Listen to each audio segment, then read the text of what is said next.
Bismillahirrahmanirrahim. Better today we are doing the latest paper, February March 25, P4, variant 2 of A level physics. Let's start. Question number one. A speed ball is placed on the inside surface of hollow circular cone. You can see the ball moves in a horizontal circle at constant speed. So these are the keywords you should keep it in mind. The angle of the side of cone wo 52 degree is given. There is no friction. Shows cross section means side of this. Draw a label arrow to show the two forces acting on the ball. अच्छा बेटा जी एक तो ball की gravity होती है जो उस पर एक्ट कर रही और लेबल भी कहा था चलो उसे कह देते हैं दिस इज ग्रेविटी और यू कैन मेंशन डब्ल्यू यानी वेट दूसरा उसके साथ एक सरफेस इन कांटेक्ट है और सरफेस जो भी फोर्स लगाती है वो हमेशा उस सरफेस के परपेंडिकुलर होती है नॉर्मल रिएक्शन कहते हैं तो दिस इज मैं आर लिख रहा हूं आप कह लें कि नॉर्मल रिएक्शन फोर्स या contact force choice is yours अच्छा जी नेक्स्ट पार्ट से B describe how the forces acting on the ball causes it to accelerate to be centripetal okay beta if you see there is ये angle given है 52 degree तो अगर हम are के components बनाते हैं ड्रॉ करते हैं तो वन कंपोनेंट अगर ये 52 डिग्री है तो ये भी 52 डिग्री होगा एक कंपोनेंट जो सा होता है वो एंगल के एडजेसेंट होता है और दूसरा उसके परपेंडिकुलर होता है so that perpendicular component will actually balance the gravity vertical so only one is left which is actually towards the center of circular path if you see ये path दिखा है ना तो वो उसके सेंटर की तरफ जा रहा है और जो सेंटर की तरफ जा रहा होता है that behave component force behaves like centripetal force and gives centripetal acceleration ठीक है so बेटा कि if when resolved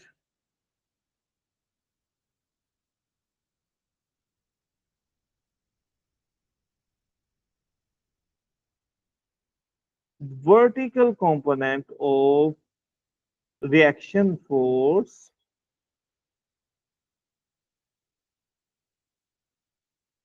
or contact force balances out weight gravity W and its horizontal component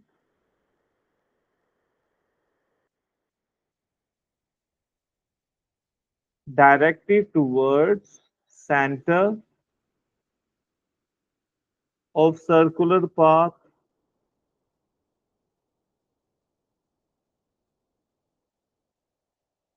behaves like centripetal force. Centripetal force which gives I am writing it FC short में and which gives centripetal acceleration. Right, beta? Next, the ball moves in a circle of radius. Show that the speed of the ball is this. अच्छा बेटा जी, it is of 3 marks. अच्छा जी, हमें radius given है, speed given find करनी है हमें actually और omega भी नेक्स्ट पार्ट में फाइंड करना है पहले गिवन नहीं है वरना v is equal to r omega use कर सकते हैं तो बेटा we have to use this information and what are the information given so far सिर्फ we are only given the angle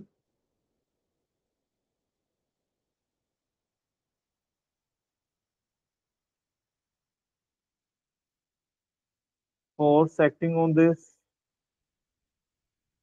we are given the radius and we have to find the speed तो speed centripetal force में centripetal acceleration में आती है तो how can you find that we are only knowing this हमारे पास reaction force की कोई वैल्यू कोई गिवन है हमारे पास सर रिएक्शन वेट के आर साइन थीटा वेट के इक्वल हो जाएगा वेट बेटा हमें what radius we know, only two information कि ये वाला जो कंपोनेंट होगा वो होगा r cos theta, that will behave like centripetal force mv square, और ये होगा r sin theta, that will be equal to gravity mg, right? So we can have two equations, एक तो r sin of theta, theta is 52 degree, mg के equal है, right?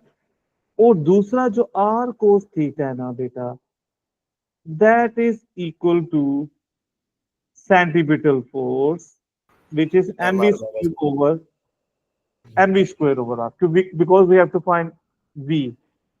तो centripetal force के दो फॉर्मूला, mr ओमेगा स्क्वायर भी mv square over r. So we do not have any information कि अभी r की वैल्यू क्या है और m की वैल्यू है, तो we can substitute, we have two equation ना, तो हम सब्स्टिट्यूट करें क्योंकि हमने फाइंड करना है v, तो we will keep this as it is. तो r की वैल्यू या m की वैल्यू कोई एक हम यहां से सब्स्टिट्यूट करके इधर उसे सब्स्टिट्यूट कर दें. Like what I will do, you can do it both way, या r को सब्जेक्ट बना लें या m को. So here r can be written as mg over sin of theta. We substitute it here. r की जगह रख देंगे mg over sine of theta. Theta की जगह मैं अब 52 डिग्री रख रहा हूं ताकि हम स्ट्रेट अवे जाएं, इनटू कोस ऑफ थीटा की जगह 52 degree is equal to m. We have to find r is 0.15. अच्छा, अब m multiply will divide, m से कैंसिल हो जाएगा. Now we can find v, right बेटा जी? तो v स्क्वायर 0.15 इधर आकर g यानी 9.8 से मल्टीप्लाई हो जाएगा, और वो मल्टीप्लाई हो रहा है कोस 52 डिग्री से, and it is being divided by sine 52 degree. हमें v चाहिए तो उसके लिए स्क्वायर रूट ले लेंगे, and this is your answer, right? फिर next it asks, is it clear बेटा? Is it done? Taha, Javeria, समझ आया बेटा ये आपको? क्लियर? अब्दुल हनान, एक मिनट से वो आंसर कैलकुलेट कर रहा हूँ, मेरा ठीक नहीं आ रहा था. मेक श्योर वो डिग्री रेडियन का चक्कर ना हो.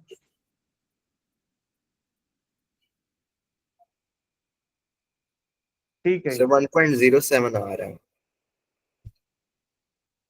0.15 स्क्वायर रूट लो है जरा उसका, स्क्वायर रूट का तो नहीं कोई डिफरेंस आ रहा. 0.15 into 9.81 into cos 52 over sin 52, ये बन रहा है 1.07. अच्छा, स्क्वायर रूट भी ले लिया आपने. हाँ जी. देखिए अभी सब्स्टिट्यूशन में देखें हमने कोई चीज मिस्टेक तो नहीं की. सर ये कैलकुलेशन मेरी भी सेम ही है. In a circle of radius 0.15. अच्छा, m v square over r cos 52 degree, r की value m g over sine. अच्छा, let's have look at the angles. ये 52 डिग्री है, and we are having a perpendicular force. इसका एक vertical component होगा, that will be equal to weight. एक उसका horizontal component होगा. सर वो मुझे समझ आ गई गलती क्या है. वो एंगल 38 डिग्रीज है. वो अगर आप वो करते हैं ना अल्टरनेटिव, तो नीचे वाला 52 आता है, तो अच्छा, ऊपर वाला ये 52 and this is 38. very right. So this was the mistake. ये this is 58, 38 डिग्री है. Very right. ये mathematical mistake की हमने. So angle is to be 38 degree.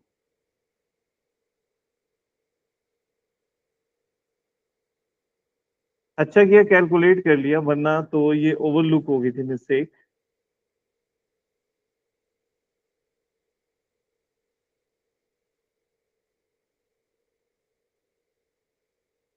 जी, अब चेक करो, होपफुली इट विल बी हाँ जी सर, ठीक है। Okay. Now calculate the angular speed. आपने v फाइंड कर लिया, तो हमारे पास formula v is equal to r omega. तो you can now calculate v divided by r। अच्छा, आपके v की वैल्यू क्या आ रही है? एग्जैक्ट वैल्यू जो आपकी आ रही है वो बतानी है, वो राउंड करके बताते हैं। राउंड करके 1.37 थी, राउंड करके 1.4। ओके, 1.37 लिखिएगा, ठीक है। दिस विल बी रेडियन पर सेकेंड, राइट। आगे वो कह रहा है the speed of the ball is increase, explain why the radio circular path increases. Now beta, when you will increase the speed, ball ऊपर रह जाएगी थोड़ी सी। जी जी बिल्कुल, why would it go? v equals to r omega की relation से। यानी ball ऊपर की तरफ जाएगा, तो बेटा जी हमें उसका v इंक्रीज करेंगे तो ओमेगा भी इंक्रीज हो जाएगा, या सेंटीपिटल फोर्स सेंटीपिटल एक्सेशन भी इंक्रीज हो जाएगा। तो वी हैव टू टेल कि why the radius circular path of the ball increases. तो एक तो आपने फॉर्मूला बताया v is equal to r omega के रिस्पेक्ट से। According to formula v is equal to r omega, when v will increase, so does the radius, for keeping the omega to be same. Right, beta? Clear? And can there be any other relation? Sir 1 marks का एक ही होगी। हाँ, 1 mark का यही है। अगर v increase करेंगे ना, तो this will increase R, capital R, the reaction force।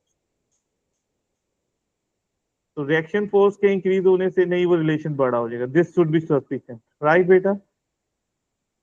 तो this is sufficient. Should we move to the next question? जी जी सर। नेक्स्ट क्वेश्चन बेटा, any question you had a problem in?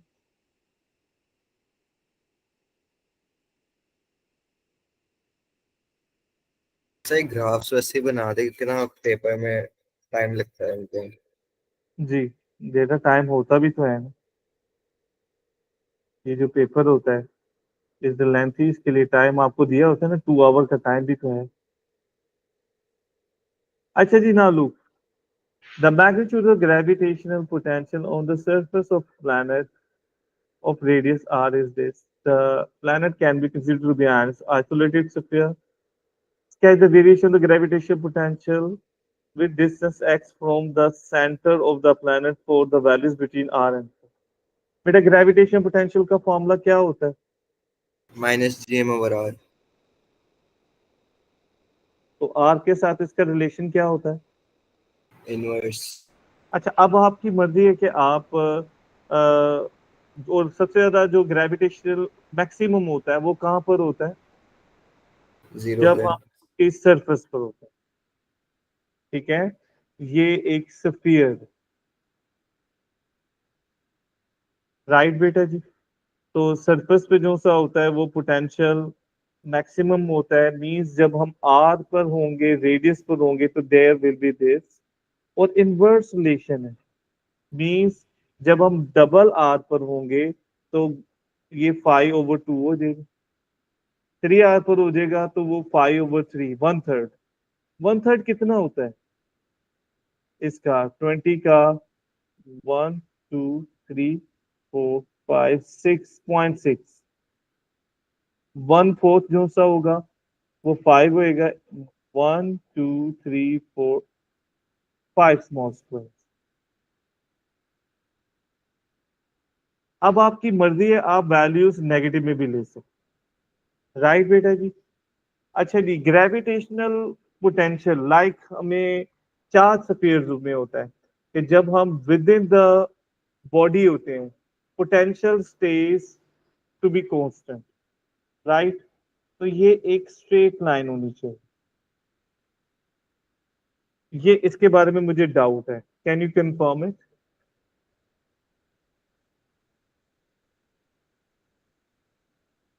Charge spheres में हम ये करते हैं कि within sphere electric potential जो सा होता है वो कांस्टेंट होता है।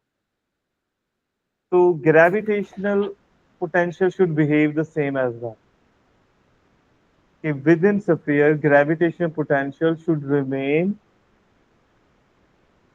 कांस्टेंट। 1/0 इन्फिनिट इन्फिनिट हो नहीं सकती।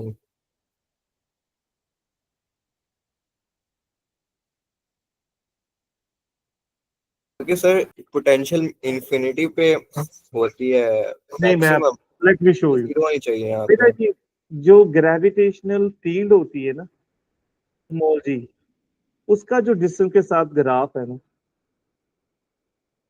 वो ये होता है स्ट्रेट लाइन, जब तक विद इन स्फीयर होते हैं, और फिर आगे जाकर वो g over is proportional to 1/r²। लेकिन जब तक हम रेडियस तक आते हैं from the centre, line is straight, और स्ट्रेट लाइन g का जो ग्रेडियंट होता है वो ये होता है,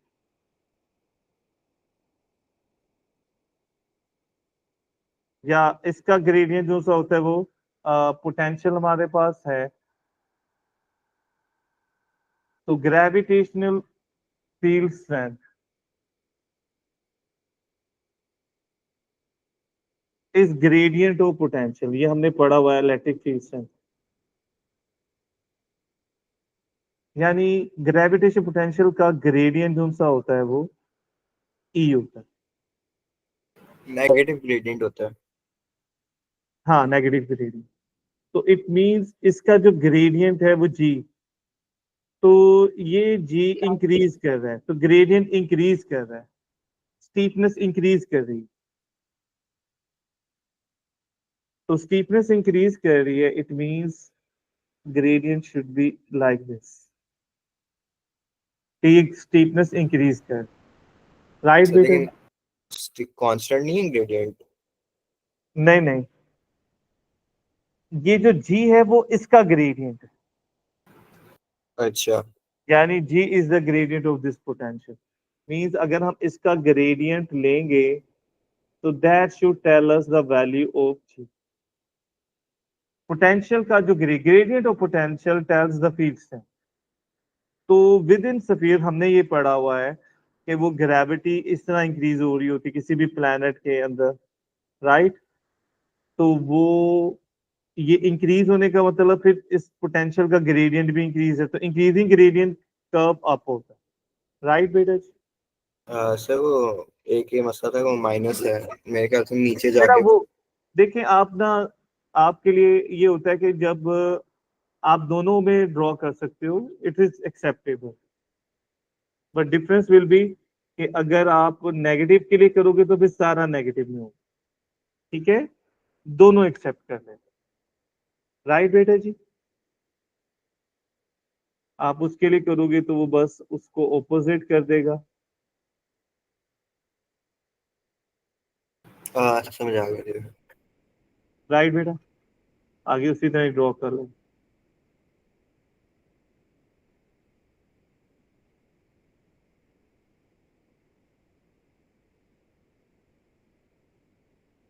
ओके, अच्छा जी, next, a satellite is in a geostationary orbit above the Earth at time t is equal to 0. The magnitude,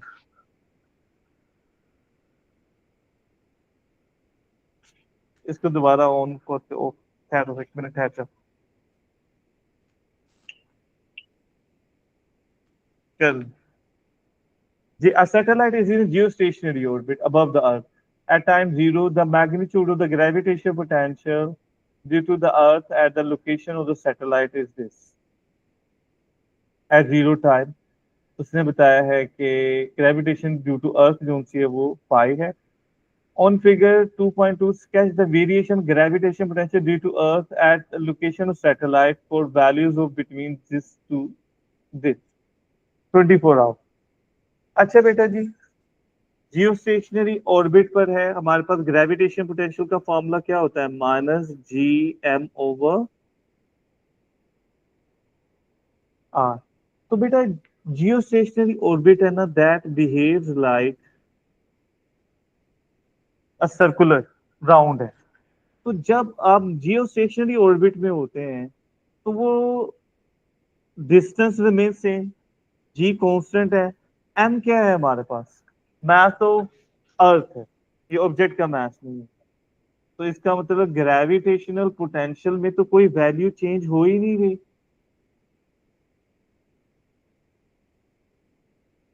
सो बेटा that gravitational potential should remain the same constant। तो इट शुड बी, आप positive में draw कर लें या negative में, choice is yours.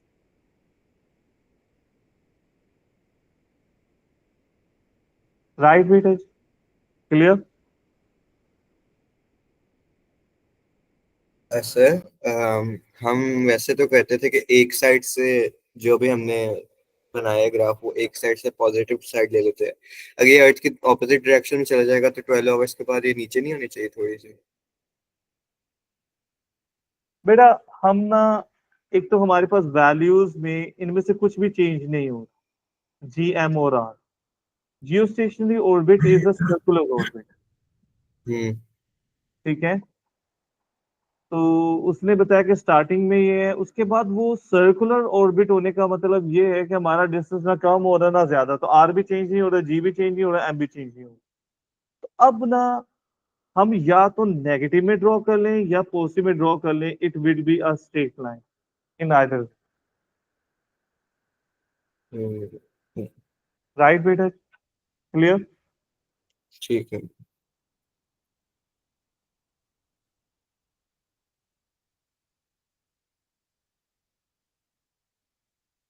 Okay, let's move on. The electric potential difference between the two plates is d. The distance between the plates is d. The region between the plates is vacuum. Catch the variation of the electric potential with distance from the positive plane। अच्छा बेटा जी, positive pay हम start करते हैं, तो यहाँ zero potential है, तो यहाँ पोटेंशियल v है। और the reason variation of distance from, यानी अगर हम यहाँ से चलें पॉजिटिव पर तो हमारा पोटेंशियल v होगा। और जब हम डी पे पहुंच जाएंगे, डी डिस्टेंस के बाद हम जीरो पोटेंशियल पे पहुंच जाएंगे। इसका मतलब हमने डी से जीरो पे आना, लेकिन कैसे आना है? तो हमारे पास रिलेशन क्या है कि v इज, फील्ड यूनिफॉर्म होती है, E is equal to v over d. तो E का और D का आपस में क्या रिलेशन है यहाँ पर? अगर हमने रिलेशन चेक करना है तो ये फॉर्मूले में v भी होता है, -E × d। और दो प्लेट्स के दरमियान इलेक्ट्रिक फील्ड सेंस जो सी होती है ना मिडल में, वो कांस्टेंट होती है, यूनिफॉर्म होती है। कांस्टेंट को हटा दें तो v is proportional to the distance, right? और नेगेटिव में है, ये पॉजिटिव नेगेटिव डायरेक्शन हमें बताते हैं। अगर हम नेगेटिव को निग्लेक्ट भी कर दें या नेगेटिव नहीं है, पॉजिटिव वैल्यूज हैं, तो दे आर डायरेक्ट प्रोपोर्शन। तो डायरेक्ट प्रोपोर्शन का मतलब, लेकिन इट इज सेइंग कि हमने पॉजिटिव से स्टार्ट करना है, उल्टा स्टार्ट करना है, यानी हम यहाँ मैक्सिमम हो गए। तो अगर हम जीरो से स्टार्ट करते तो it would have been like this. और हम क्योंकि पॉजिटिव से आ रहे हैं, मैक्सिमम से आ रहे हैं, तो डी तक it will move like that, straight line, बिल्कुल उसका रेप्लिका हो। राइट बेटा जी? और अगर आप देखें तो ये नेगेटिव एक्सिस में जो डायरेक्ट प्रोपोर्शन होता है उसी के खिलाफ। क्लियर?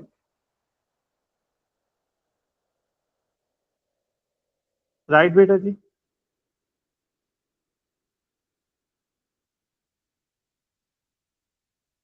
जी सर। ओके जी, नेक्स्ट क्वेश्चन बेटा बताइए।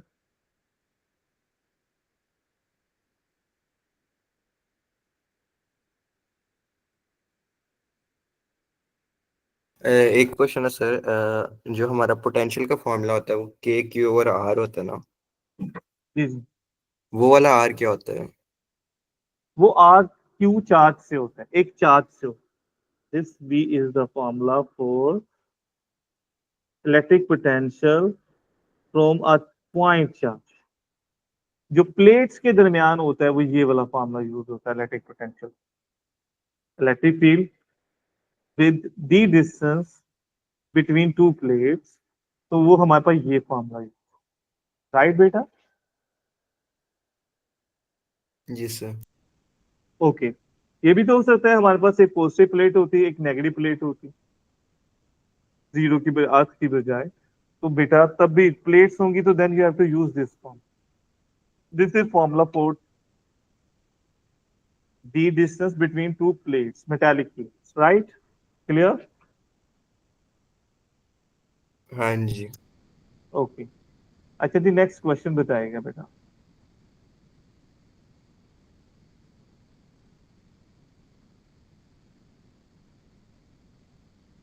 सर 3 करा दें और थर्मोडायनेमिक्स है। जी। Two metal cubides P and Q are in thermal contact with each other. P and Q are in thermal equilibrium. Thermal equilibrium comes at the same time. What is meant by thermal equilibrium?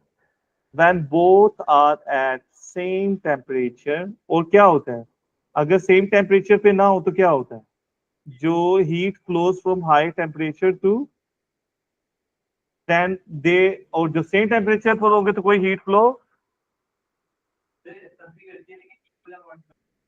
नहीं। ये आप वो chemistry वाली logic ना लगाएं कि action reaction में convert हो रहे हैं तो रिएक्शन भी एक्शन में कन्वर्ट हो रहे हैं। नहीं, अगर हम दो ऑब्जेक्ट को कंसीडर कर रहे हैं ना, समझे वो दो सराउंडिंग नहीं है। वो जो आप कह रहे हो ना, वो सराउंडिंग के साथ थर्मल इक्विलिब्रियम है, तो फिर वो सिस्टम या जो ऑब्जेक्ट है और उस सराउंडिंग को हम आपस में कर रहे हैं। लेकिन वो भी, उसमें तो हीट फ्लो कर रही होती क्योंकि कॉन्स्टेंटली सराउंडिंग तो बहुत बड़ी होती है। तो हम यहाँ पर दो ऑब्जेक्ट के बारे में बस बात कर रहे हैं, ठीक है, सराउंडिंग में। क्लियर बेटा जी? Now data from for P and Q, specific heat capacity P Q की मास दिया हुआ है, पी एंड क्यू क्या initially at same temperature, P is supplied with this energy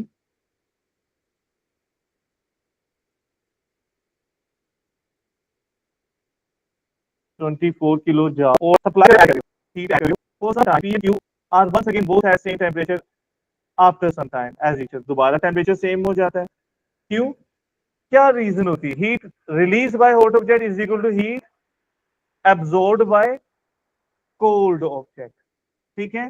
P Q are perfectly insulated from surrounding, any surrounding effect determine the change in temperature of Q। अच्छा बेटा जी, how would you find? Specific heat capacity given होती है। इसका starting point बहुत important है, वो क्या है? Heat released by hot object. तो यहाँ हीट हॉट ऑब्जेक्ट कौन होगा? पी को आपने हीट दी थी ना, will be equal to heat absorbed bye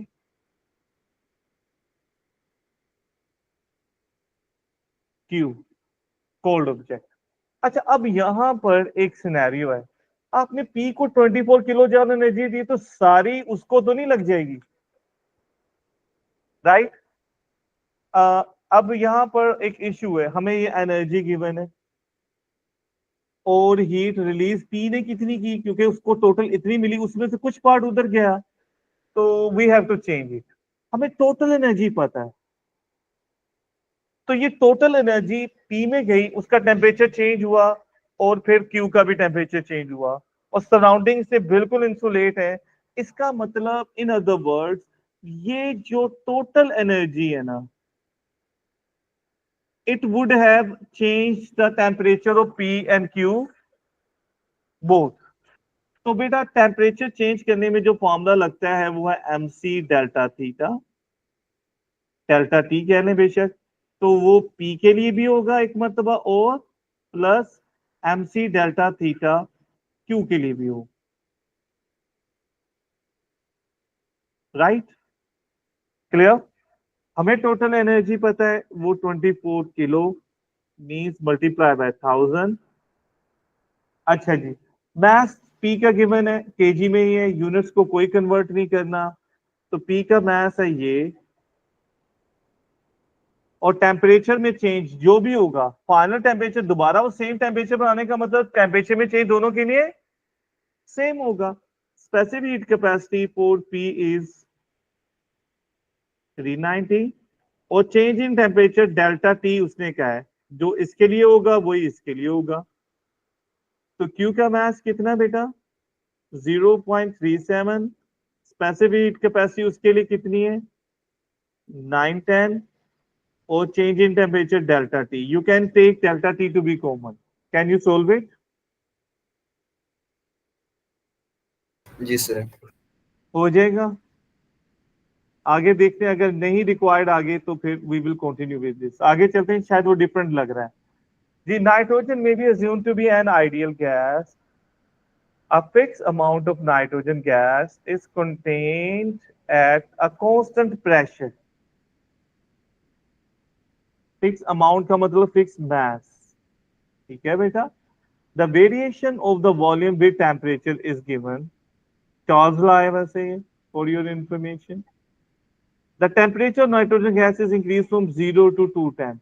वो given a 0 से 210 is somewhere here. 210 should be here, right? तो 210 पे बेटा जी टेम्परेचर वॉल्यूम इज दिस, और 0 पे volume was this 0.18, and it is 0.32. Okay, determine the work done. अच्छा, work done का formula on the gas क्या फॉर्मूला होता है, pressure into change in volume. तो pressure is given 1.6 10 raised to power 5, और change in volume कितना है बेटा, 0.18 से 0.32। तो वो आप डिफरेंस ले लो, मैं डायरेक्ट लिख रहा हूं ये, right. Answer will be number N of molecules of nitrogen gas. अच्छा, अब नंबर ऑफ पार्टिकल्स का क्या फॉर्मूला है हमारे पास, प्रेशर और वॉल्यूम गिवन है, तो P हमारे पास equals to NKT। एनआरटी भी होता है, एन होता है नंबर ऑफ मोल्स, और एक होता है एनकेटी, राइट। तो बेटा हम क्या करेंगे, हमें यहाँ पी की एक वैल्यू, वी की और टेम्परेचर की एक वैल्यू चाहिए, तो हम उसके लिए कोई एक टेम्परेचर की वैल्यू और वॉल्यूम ले लें, लेकिन एक मिस्टेक हो जाएगी। फॉर्मूला में जब टेम्परेचर रखना है तो वो हमेशा हमने केल्विन में रखना, ठीक है, क्योंकि केल्विन में डायरेक्ट प्रोपोर्शन है। तो आप कोई भी एक वैल्यू ले लो जहां पर आपको टेम्परेचर पता है, आप वो जीरो ले लो वॉल्यूम वाला, ये 0 सेल्सियस में है, केल्विन में उसमें 273। तो प्रेशर है 1.6 10 raised to power 5, वॉल्यूम है 0.18, और यूनिट स्टैंडर्ड ही है, मीटर क्यूब, कोई कन्वर्जन नहीं है। एन फाइंड करना है, के की वैल्यू क्या होती है बेटा, 1.38 into 10 raised to minus 13। 13। नहीं, -13 नहीं होता भाई, -23 होता है 20। मेरे, हाँ जी, ठीक है ठीक है। ठीक है। और टेम्परेचर आपने रखना है केल्विन में, तो 0 सेल्सियस है तो केल्विन में it will be clear, right. हाँ, 0.15, 273.15 हो जाएगा बेटा कंप्लीट।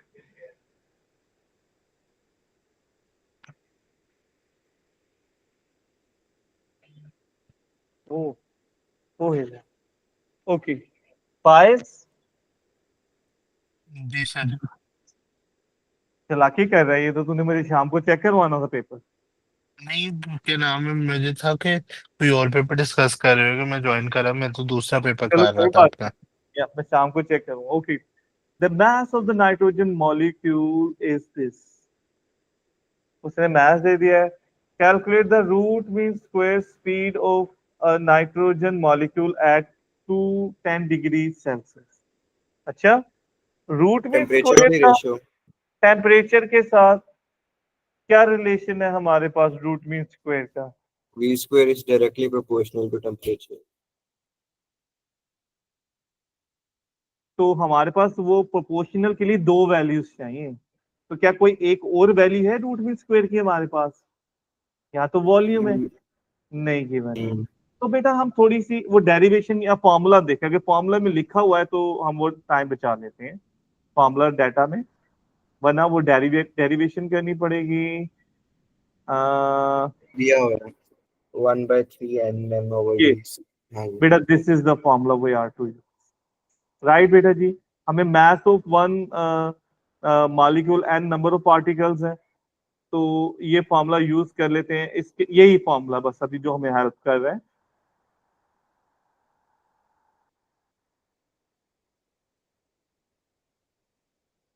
तो यहाँ मास ऑफ वन पार्टिकल दिया हुआ है ना बेटा, तो pressure is 1/3 and number of particles जो ऊपर फाइंड किया है, मास of one particle divided by volume into. अब ये है कि वॉल्यूम की वैल्यू हमने यहां से लेनी है, जो टेम्परेचर है उसका वॉल्यूम नहीं। तो 210 पे जाएंगे तो 210 पे वो निकाला हुआ वॉल्यूम 0.32 है। तो बाकी वैल्यूज पता है, प्रेशर की हमारे पास 1/6 10⁵ है, 1/3 एंड नंबर ऑफ पार्टिकल्स है जो आपने ऊपर फाइंड कर ली है मेरे ख्याल। मैं वो सोल्व नहीं कर रहा, मैं एज इट इज रहने देता हूँ, मैथ्स की जगह ये रख देंगे जो गिवन है, वॉल्यूम की जगह 0.32 जो हमने ये ग्राफ से लिया, इनटू ये रूट मीन स्क्वायर वेलोसिटी का स्क्वायर आएगा, राइट। तो बेटा जब हम इसे सोल्व करेंगे तो सी की वैल्यू निकालनी है हमने, क्लियर बेटा जी। इसका जो हम एन की वैल्यू पुट करेंगे ऊपर वाले पार्ट से तो उसका स्क्वायर रूट लेना है, क्लियर हो जाएगा। चले आगे। जी सर। ओके अच्छा बेटा जी, that is all from my side, time हो गया, इसको कल भी करेंगे। अभी तक जो हमने किए इनमें कोई क्वेश्चन में कोई इश्यू आया प्लीज डू आस्क।